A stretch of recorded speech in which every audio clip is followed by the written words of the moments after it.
Imagine spending years building your podcast, your name, your brand, your community, only to wake up one morning and find out that someone else has legally laid claim to it. They filed the trademark first. So they send you a cease and desist, and suddenly you're fighting to keep the name that you made famous. Unfortunately, this isn't hypothetical. It happens all the time. I'm attorney Gordon Firemark, the podcast lawyer, and I've seen creators lose their podcasts, their audiences, and even their reputations because they waited too long to protect their brands. Let me tell you about Chris, for example.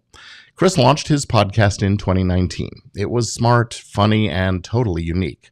Sponsors loved it. Listeners were loyal. It was more than a podcast. It was growing. It was a movement. But Chris never filed a trademark registration. He figured, hey, I got here first. I used the name first. That's good enough.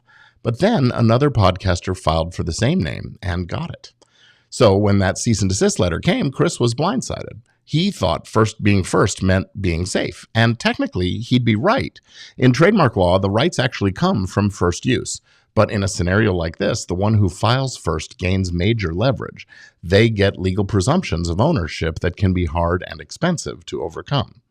So Chris had to hire litigation attorneys and spend thousands of dollars and endure several years of litigation. It was an emotional and financial hit that could have been avoided with one simple step: filing early. Now, contrast that with a student of mine, Maya. Her podcast started small and after just a few hundred listeners, but she believed in it. She trademarked her name in that first year. And then a competitor tried to copy her brand a few years later. But Maya had a registration. So one relatively polite cease and desist letter ended the problem before it started.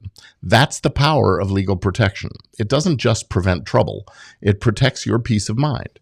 When your name is protected, your brand is safe. Your opportunities stay yours, and your family's security isn't threatened by someone else's paperwork.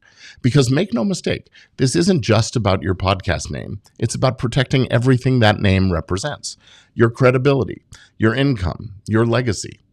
A registered trademark doesn't just stop copycats. It makes you look professional. It tells sponsors and networks that your show is legitimate, credible, and built to last. So here's your opportunity. File before you're famous. Protect what you're building before someone else sees your success and claims it. Trademarks aren't just for big companies.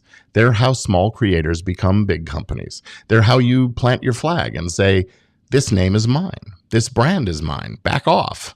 And the longer you wait, the greater the risk that someone else will beat you to it.